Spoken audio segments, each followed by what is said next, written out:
So excited today to have one of my heroes, Shannon Keith of Beagle Freedom Project on. She has done something absolutely extraordinary. I want to show you what she has done, and then we're going to come back and we're going to talk about it.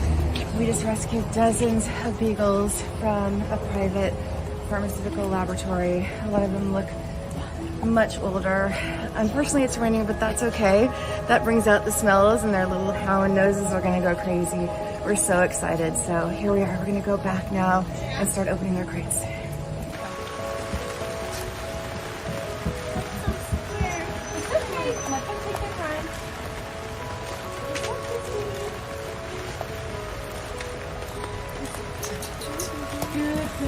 Yay! Yay! The mud. Yay! Welcome to freedom. Good work. All right. Let's go, second one.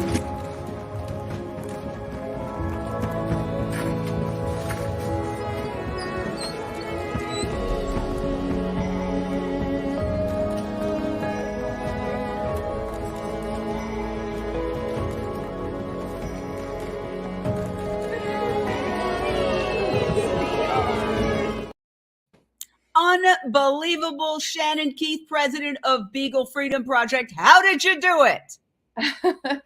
That made me emotional watching that back. You know, it's so different when you're there personally, and then you watch it back. It brings back all of those emotions from just the other day. You know, it's very hard to release those dogs still after all these years. And sometimes it takes a village, and it takes people who actually really care. So it's different every single time. That's why we have a special whistleblower area in our websites that whistleblowers can call us. You know, when the Beagle Freedom Bill isn't being adhered to, we have a bill that makes it mandated for California and other states to release dogs and cats when the testing is over. And also the FDA Modernization Act just passed, which is in effect right now, that doesn't require animal testing anymore for pharmaceuticals.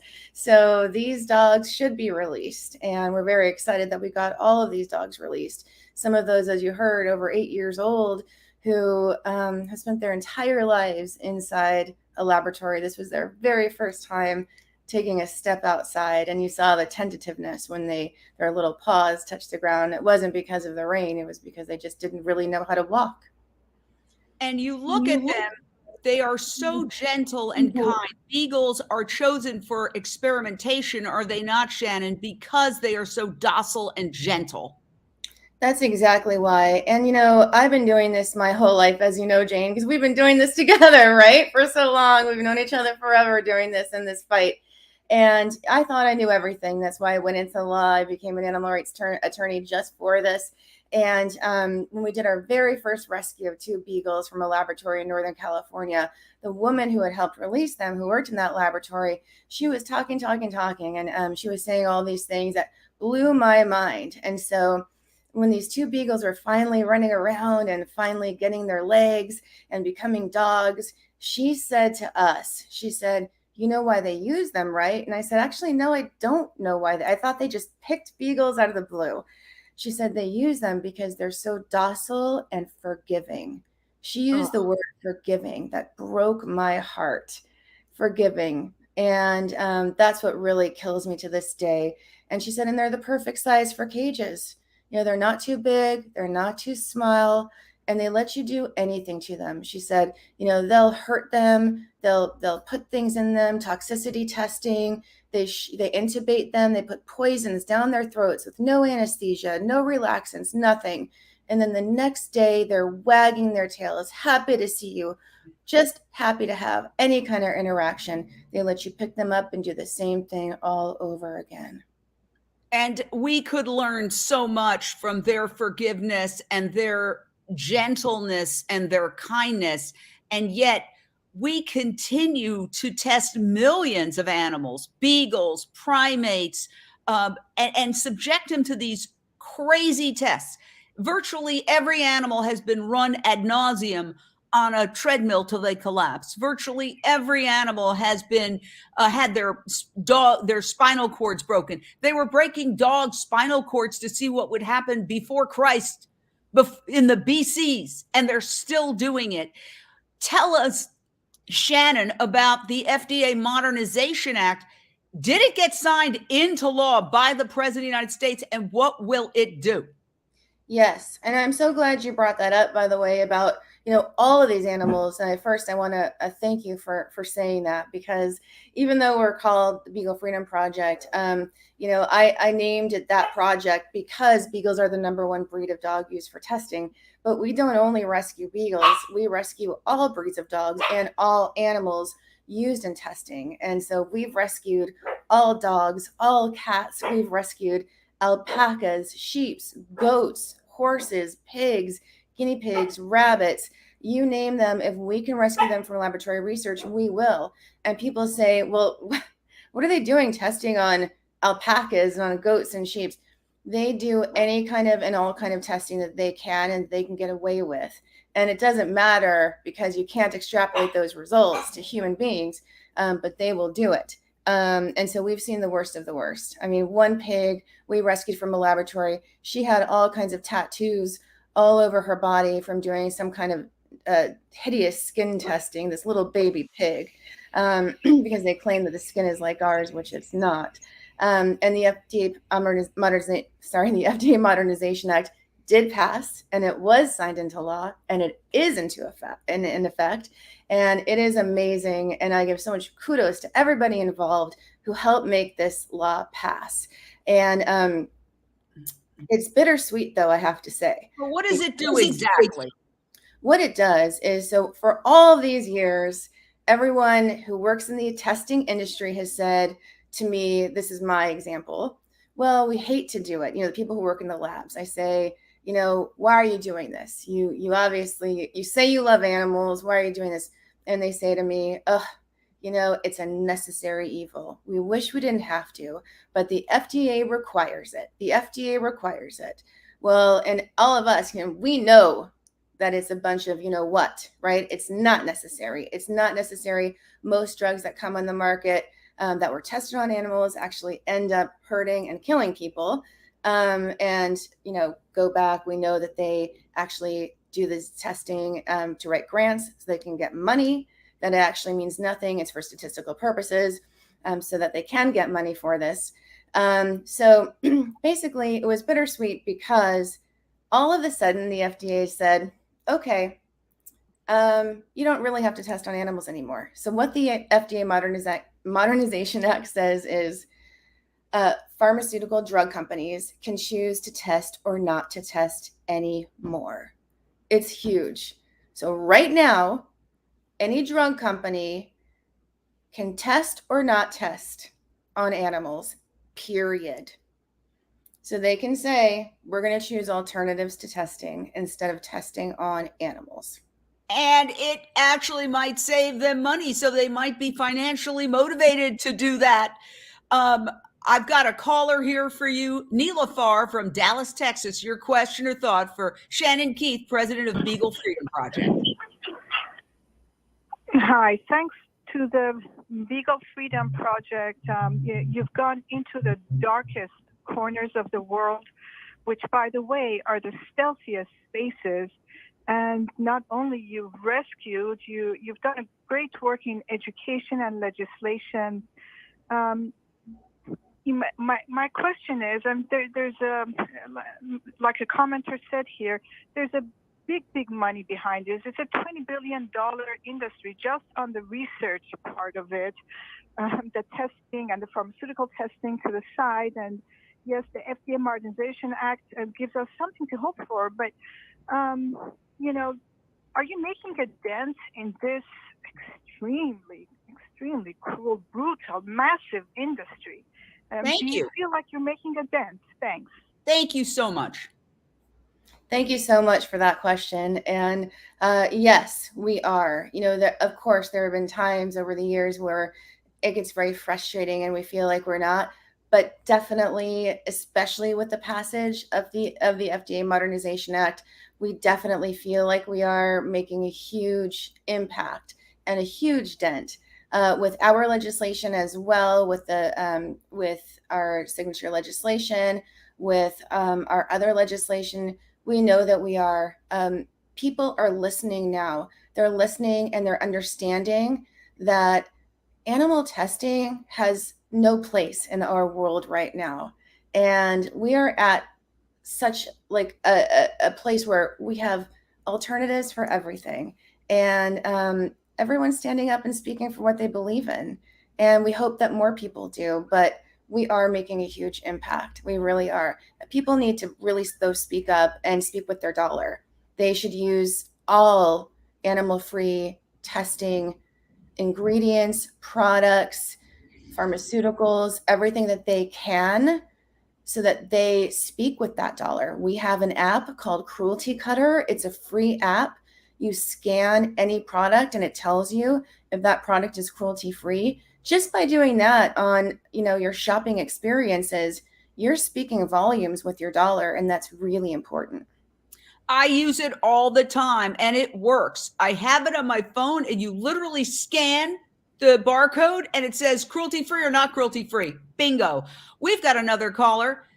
Sarah in Atlanta, your question or thought for Shannon Keith, president of Beagle Freedom Project, who just got a lot of beagles out of a laboratory testing facility. Go ahead.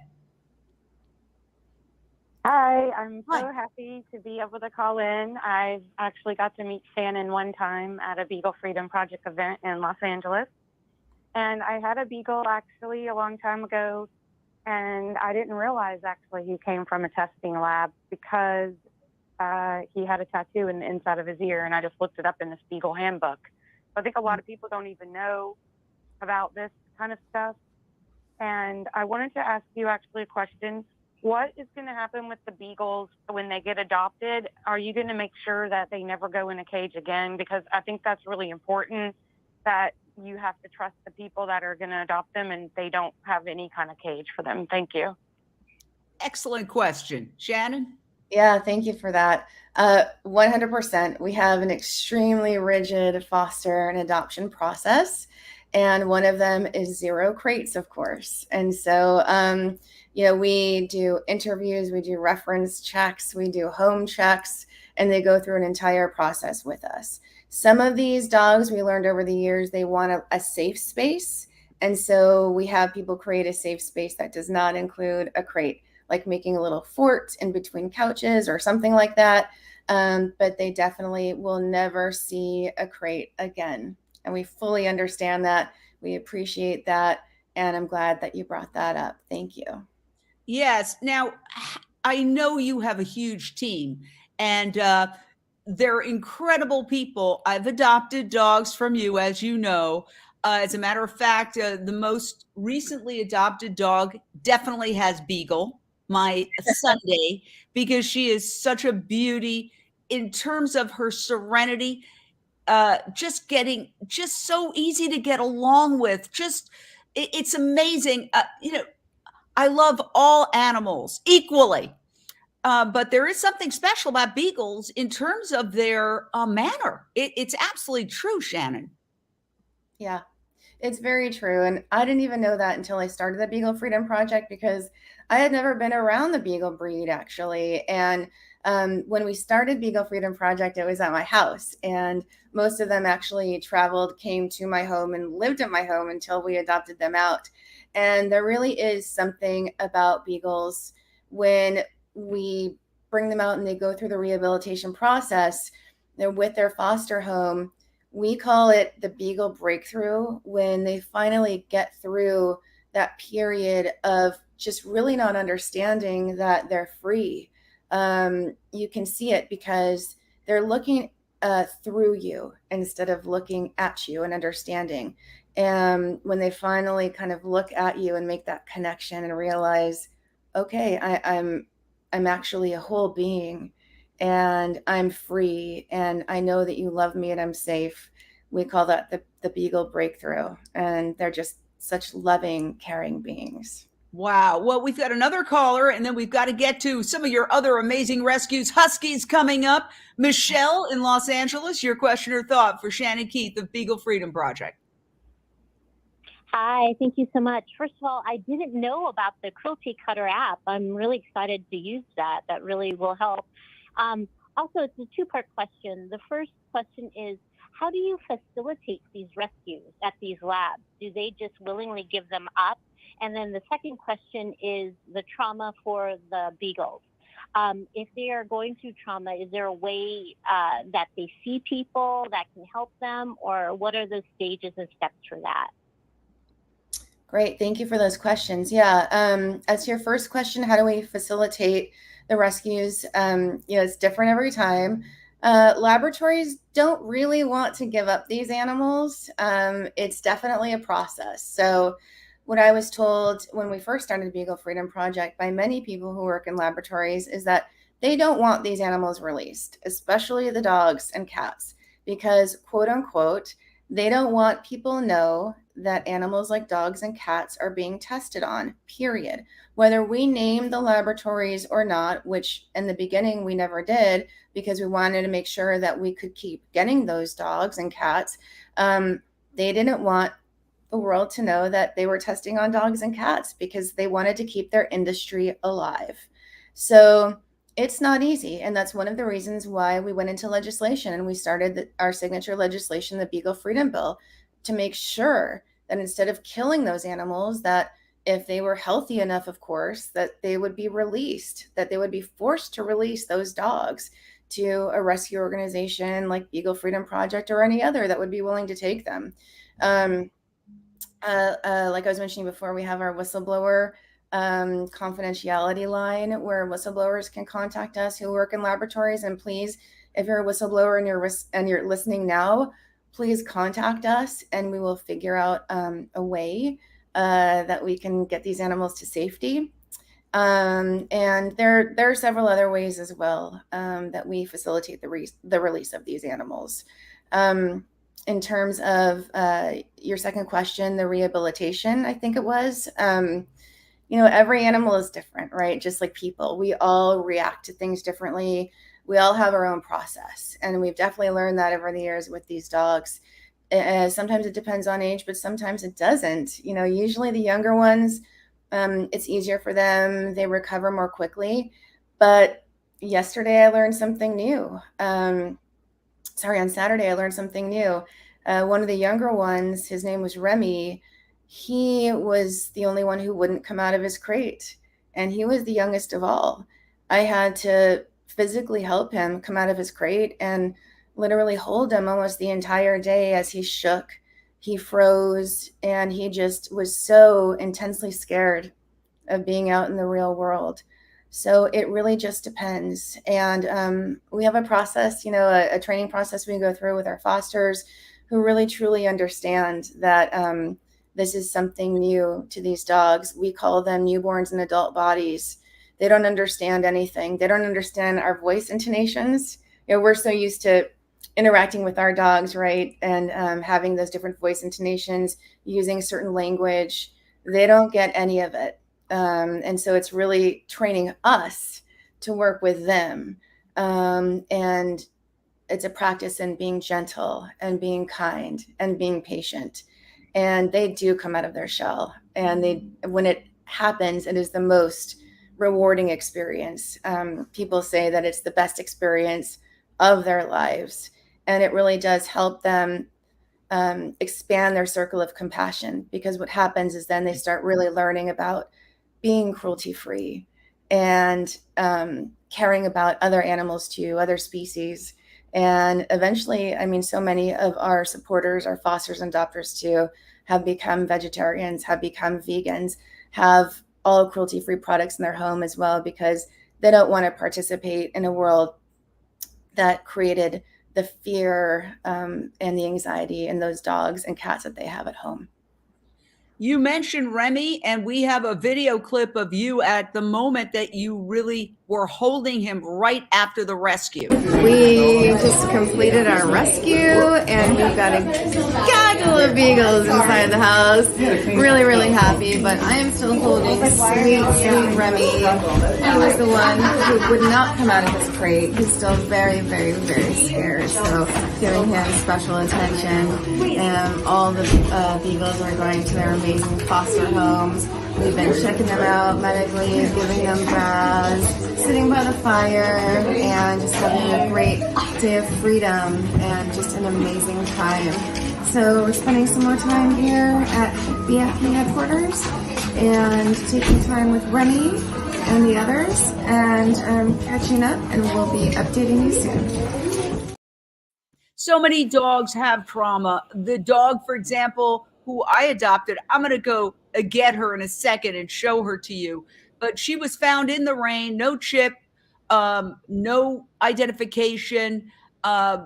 Rescue groups tried to, for a month, see if there was anybody who might rescue her. And I know she has trauma because, for example, since she was found in the rain, I just found out last night she's terrified of rain because it was raining. She normally loves to go out. She sees the rain. So just like people have trauma and PTSD, animals have trauma and PTSD. Shannon, how are you going to help Remy? And the Remys of the world, what's your technique to help them get out of that level of PTSD? Well, the great thing is for Remy, he actually went to an amazing foster home with two dads who have fostered and adopted from us before, from our famous Spanish 40 rescue. They adopted Miles from us years ago, who recently passed away. And I got to see them again for the first time after so many years and place Remy in their arms. And they're the most loving, loving couple. And we're so very excited to be able to rehabilitate and have Remy. So they've gone through this before. And like many of our fosters and adopters, they've been through this, or they have, they know how to go through this, and we're with them every step of the way. So our team is so amazing. We have a 24/7 hotline and text phone. So fosters can call us day and night and ask us questions like, what do we do? Jimmy is scared. He won't come out of the closet. He hasn't eaten in days. We are there. We're answering the phone. We're texting with them. We're giving them advice on what to do. We also have a private Facebook group of over 1,200 of our fosters and adopters to give each other advice and hold each other's hands. And so we're there all the time, helping one another. And we're there to get through it. Wow, so amazing. So I promised you I would introduce you to my new rescue. And just so you know, I have been working with Beagle Freedom Project and have adopted dogs for decades from Beagle Freedom Project. And my three dogs ultimately passed away from old age. 16 was the oldest. This is Sunday. I was telling you about her situation. She has Beagle in her for sure. And she is so, so gentle. The shelters are overflowing. There is no controversy that, for example, here in Los Angeles, the shelters are a mess. Literally, it's just a scandal. I'll have to say that. And they're looking for a new general manager. I hope they find one soon because the situation is a crisis. So what you do also helps in terms of preventing animals from going into the shelter system. Can you tell us about that? Yeah, definitely. I'd like to mention a program that we have. It's called Got a Second, meaning like got a second dog.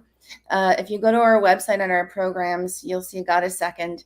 And what we do is for anybody who's willing to adopt a dog in LA County or San Bernardino County, a dog who's on the red list, meaning that they are about to be killed, or a dog in danger, please contact us, and we will pull that dog for you and pay all the fees, and help you with that dog, and we'll transport that dog to your home.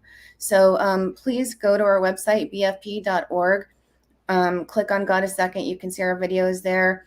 And then you can go to the websites for any of LA Animal Services, San Bernardino County Animal Services. And those are such wonderful, loving animals. And they're being killed needlessly because there's no space, or for whatever reason, that they're rescue only. Call us, email us. And if you want to adopt those dogs, we will get them out for you. And I have done that, and it works very smoothly. And in fact, the dog is delivered to your home if need be. So this is absolutely extraordinary. I'm going to talk a little bit about the previous rescue, which we were also so delighted to be involved with. We're going to do that on the other side of the break. We're going to be taking a short break here on Voice America Radio, but we're going to stay live on Facebook, on Twitter, on LinkedIn, on YouTube, and everywhere else we're live, because we just are getting started. Stay right there. All right. Okay. So please take this opportunity while we're in the break to download Unchained TV. We are a global, free, nonprofit streaming network for animal rights and for the plant-based lifestyle. And this is a nonprofit. We have more than 1,000 videos, including the incredible film Sanctuary, which was directed by none other than Shannon Keith, who is our guest today. So we would love you to download this free app. You can download it for free on your phone. Literally, you go to your app store, you put in Unchained TV, voila, it pops up. Get the cruelty-free cutter while you're there. What's it called? Cruelty Cutter, right? Right. Cruelty Cutter. Mm-hmm. Cruelty Cutter. So you can get Unchained TV and then get Cruelty Cutter at the same time. Absolutely 100% free. We hope you do that. And you can also download Unchained TV on your television via your Roku device, your Amazon Fire Stick, or your Apple TV device. And starting in just about a month, we're going to be on all Samsung TVs. So we literally are a portal to a third of the world's population. And we would just love you to take advantage. And, your film Sanctuary is connected to this, Shannon. Let's, as we're in the break, just quickly talk about that. And then we're going to come back and continue with our Beagle rescue story. Great. Yeah. Thank you so much for having Sanctuary on your platform. That's our third documentary, and is really a love story about primates in captivity. And I traveled the world filming different primates in captivity in different sanctuaries. And it's really just kind of a question, and it's an educational piece about primates who have gone through, highlighting different primates and what they've gone through, and different elements of animal exploitation. We highlight animals who have gone through the circus, animal exploitation in terms of being in laboratories and everything else. And we talk about their journey, their horrible past, and how they ended up in a sanctuary and what that's like for them. And the viewer really goes through what they go through. And it's sort of a question of, is it better for them to be in a sanctuary? It's beautifully done by our amazing videographers, Andrea Chamberlain and Jean Blaylock, and just kind of makes you question a lot about human beings, about our world, and about what we do to them. Wow. Unbelievable. We are now going to be coming back to our Voice America radio show, and that is a podcast that's available on iTunes and all the various audio platforms, music platforms. We're trying to get the word out at Unchained TV, because you don't see this on mainstream media. Welcome back to Unchained TV on Voice America Radio. I'm Jane Velez Mitchell, and you are now re-entering a portal to a transformative way of living. We are here with the amazing Shannon Keith, the president of Beagle Freedom Project. Hello, I'm Jane Velez Mitchell with Unchained TV, and we are talking about this extraordinary rescue of a lot of beagles. It just happened this weekend. We'll give you a brief look at it, and then we're going to find out what exactly brought all of this together, because it's not easy to get laboratories to agree to release their beagles that they've tattooed and they've tested on. We just rescued dozens of beagles from a private pharmaceutical laboratory. A lot of them look much older. Unfortunately, it's raining, but that's okay. That brings out the smells, and their little hound noses are going to go crazy. We're so excited. So here we are. We're going to go back now and start opening their crates.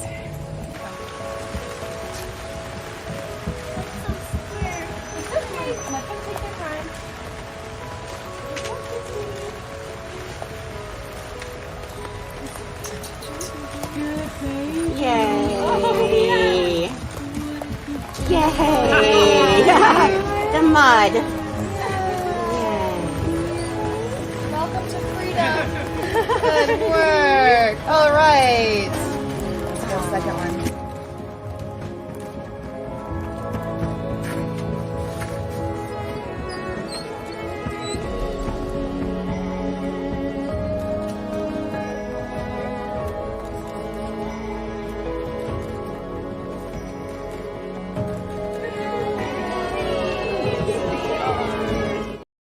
And for those listening, that music was how long it took for these beagles to get the courage to come out of their cage for the first time and touch grass for the first time. Absolutely extraordinary work by Shannon Keith.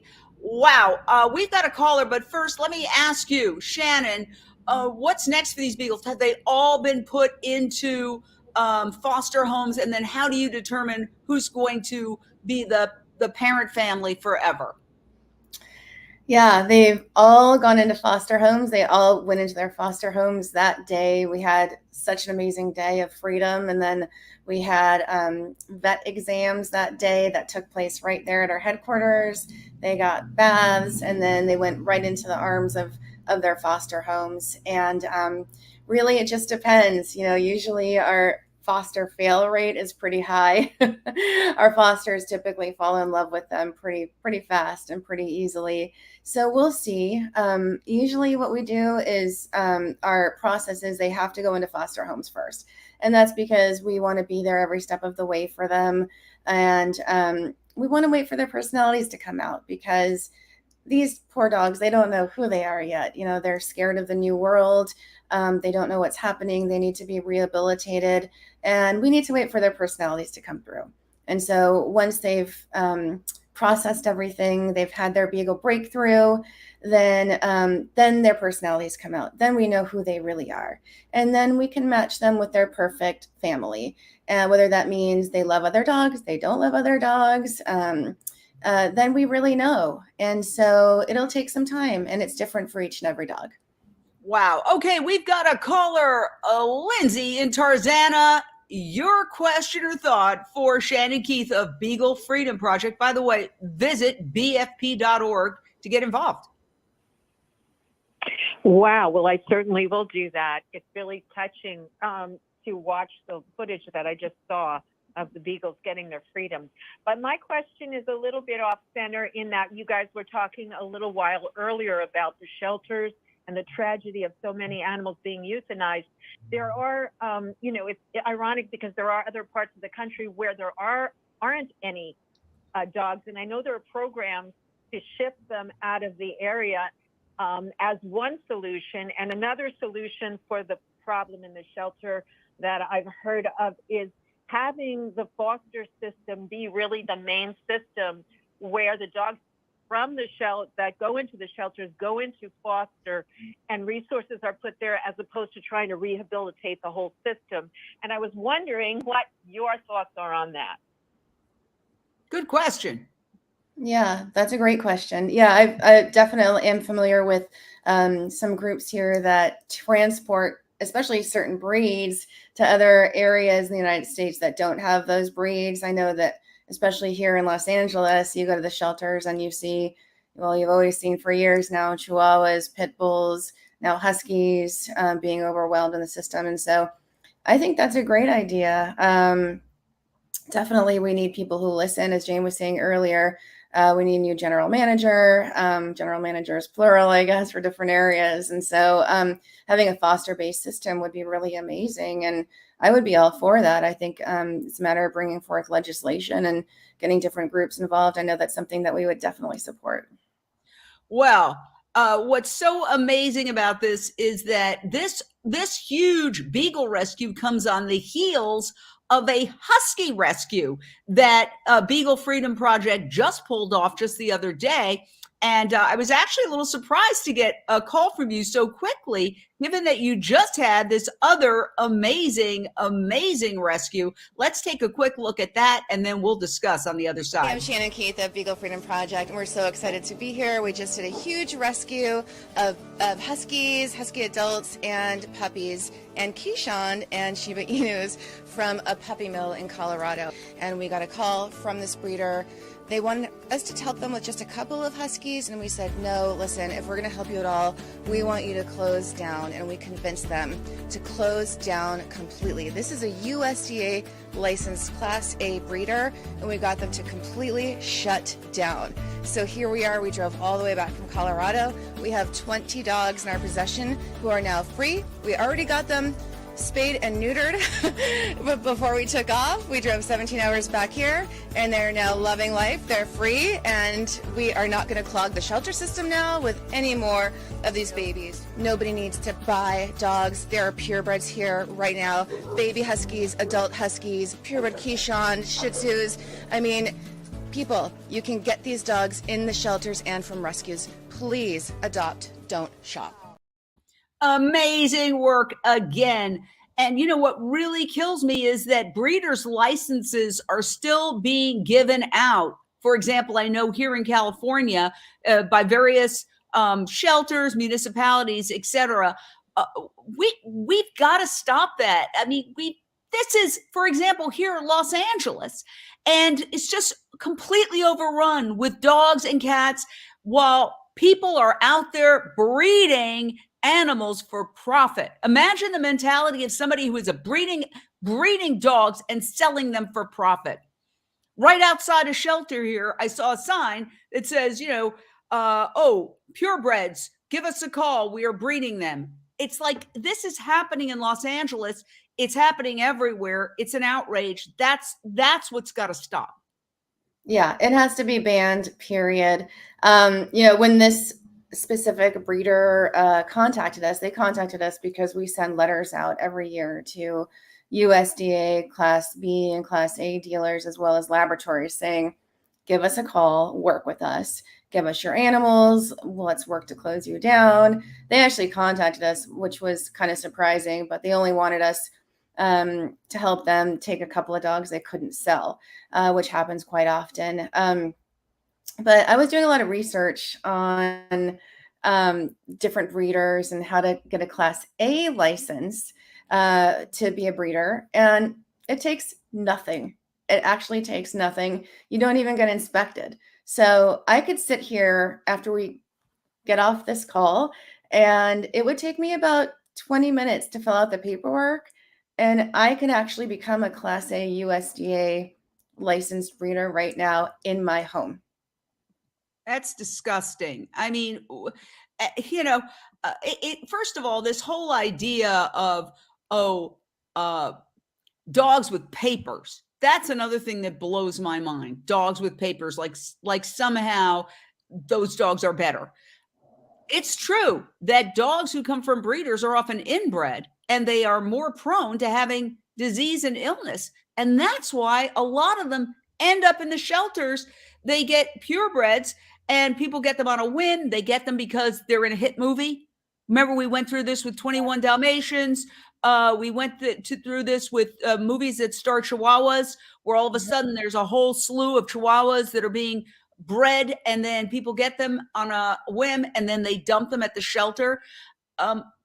when are we going to evolve? Because at the heart of this problem is pet overpopulation due to breeding and to lack of spay and neuter. Something's got to give. It's interesting with these huskies who we have. It's just what you said. They come from a breeder, and yet these very young 3-4 month old babies we have, they are so scared of people. We're working with them to be not scared. Yet these are the types of dogs that people spend $3,000-$4,000 on, and they're scared. Same thing with the Beagles, even the Beagle puppies, who we get from laboratories, they're scared, and people spend thousands of dollars buying Beagles from breeders. And like you said, they also have health problems because they're inbred. It is baffling to the mind that people still do this. And so much education is out there. Some people ask me still, like, how do people not know that animal testing still exists when there's so much information out there? And I think along with the breeding and with animal testing, it's that there's a lot of money on that side and a lot of secrecy, and there's a lot of bureaucracy. There's a way to keep this secretive. And so like what you're doing, Jane, we need you out there everywhere, which is what you're doing and why you're so awesome, because we need that information out there, and we need people to know that this is wrong, that you can get your purebred, but why do you want your purebred? We need to change people's mentality. It's really just a shift in mentality. And kind of what I was saying before with people who have fostered and adopted our Beagles from laboratories, they might have started out as a Beagle lover, and that's why they wanted to adopt, but their entire mindset has changed now because they learned about Beagles and testing, and now they're like activists. So it's got to start somewhere, but the entire mentality of people has to change, and that's a slow process. I want to ask you exactly how you convinced the private contract testing laboratory to release the animals that we are looking at right now. How did you do it? So that's something that I can't really talk about, unfortunately, but let's just say that in general, in certain facilities, there are people who work in facilities who care in their own way about releasing animals. And so I know it sounds strange to hear, like, how can they care about those animals? But believe me, there are thousands of facilities where they just kill them. And so these dogs are lucky because there are some people in this facility who do care about them and who fight to get them released. And so that's sort of how it went down. Well, let me say this. I know from personal experience talking to veterinarians that one of the big problems is that veterinarians, people go into vet school because they love animals, and all of a sudden they find themselves funneled to laboratory testing facilities. They find themselves funneled to factory farming and to all other areas of exploitation because they need a job, and that's where some of the jobs are. And this is a crisis within the veterinary community to the point where there's an organization called Our Honor that I've had the honor of working with that is trying to mobilize veterinarians who love animals to come together and stand up, because some of the big associations have been sort of co-opted by the animal exploitation industries. So you can imagine these vets who are in there saying, gosh, I got into this because I love animals, and now I'm prepping an animal to be experimented on. And that's exactly what happens. Is it not, Shannon? Yeah, that's exactly what happens. You're 100% right. And I'm really glad that you brought that up, because that brings me to something. And for anybody who's listening, I hope that you'll contact me or contact BFP and it'll get to me. We passed an amazing piece of legislation a couple of years ago. We call it Lennon's Law. We named it after a greyhound who we rescued from this facility called Hemopet in Garden Grove, California. It took us 3 years to pass this piece of legislation. California is the only, or kind of was the only state in the United States that required closed colony blood be taken. And what that means is that it required that all of these dogs be kept in laboratory cages to take their blood for other dogs who needed like blood transfusions or blood. Every other state in the nation allows volunteer blood banking, meaning that people can take in their dogs to have their blood voluntarily taken, just like how we voluntarily give blood for other people who need blood. But for some reason, and no one could figure this out, and obviously it's something that's very political and underhanded, this law got passed where dogs need to be kept as slaves. And these are greyhounds who were already used as track slaves, then sold this place called Hemopet, then kept as slaves at Hemopet for their blood. And so this bill would abolish the need, or the requirement, I'm sorry, to keep them as slaves and change to a voluntary system like every other state. So we finally got it passed. However, it's a 3-year phase out. And so what that phase out says is that we need to prove within 3 years that our voluntary system of blood would equal or exceed the amount of blood from Hemopet.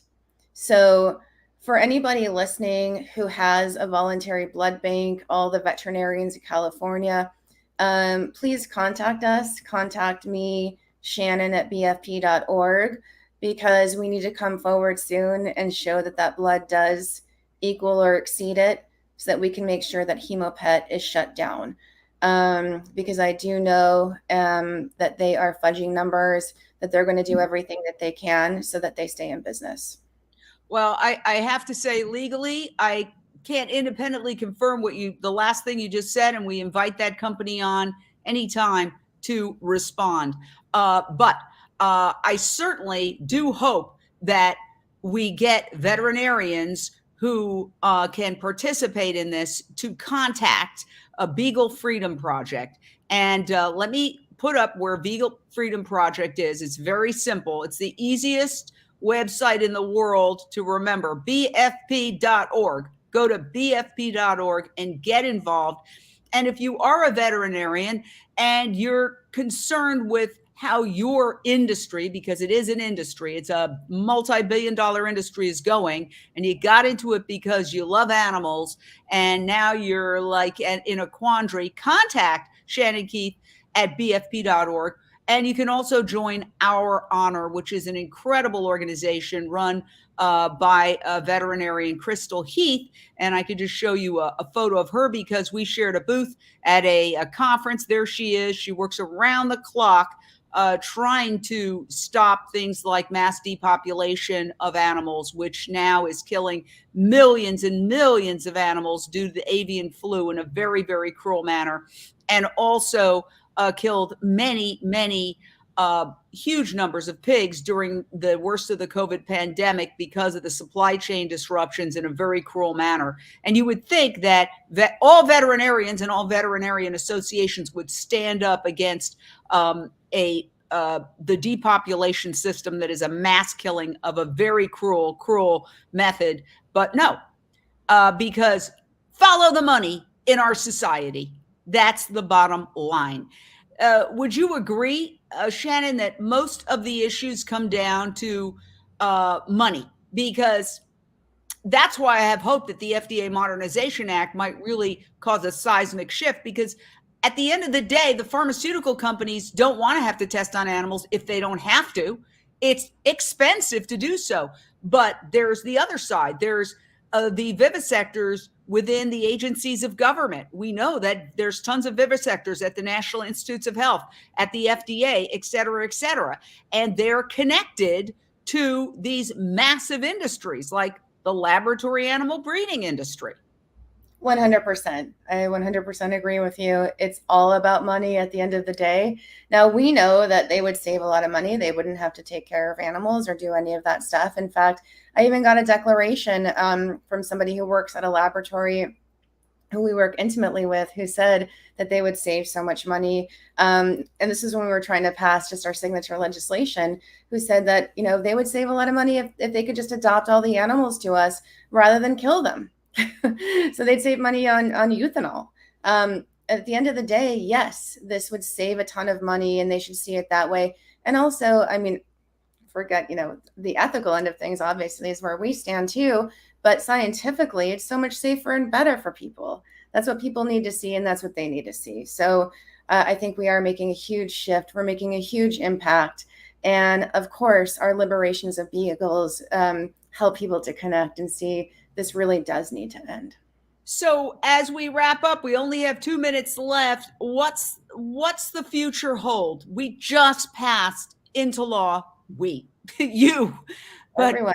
the FDA Modernization Act just got passed into law. It's a huge victory, and I was very happy to see a lot of organizations come together to make that happen. But certainly, Beagle Freedom Project on the front lines there. How soon before we start seeing the numbers? Because usually these pharmaceutical companies, they look, well, what's that company doing? Well, they're not doing it anymore. We don't have to do it anymore. That's kind of how it works. Can you give us a sense of, in the last minute, what we are going to see in the next year or two in terms of animal testing? We're going to see some numbers very soon. So right now it's a matter of follow-up and enforcement.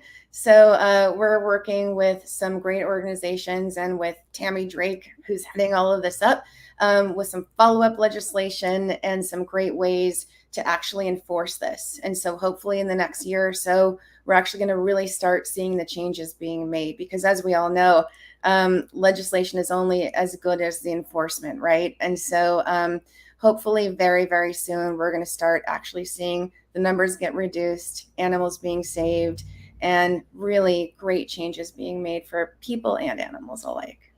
Well, I just am in awe. I know that you go for days sometimes without sleeping. Not only do you get to Colorado, rescue all these animals, somehow get them all spayed and neutered, and then get them back, issue news releases, get celebrities involved, get all your volunteer team there. I honestly don't know how you do it. I see it in action. It's absolutely extraordinary. Everybody, go to beaglefreedomproject.org, bfp.org, and get involved. And I'd also like to say on a personal level, please download Unchained TV. We are a nonprofit. I take no salary. I am doing this for one reason. We have to let the 8 billion people out there know that what we're doing to animals is killing us with heart disease and cancer. It's killing our planet, contributing to climate change, habitat destruction, wildlife extinction, human world hunger, human disease. We can live in a peaceful, abundant world. Join our team. Thank you, Shannon Keith. See you next time here on Unchained TV. Thank you.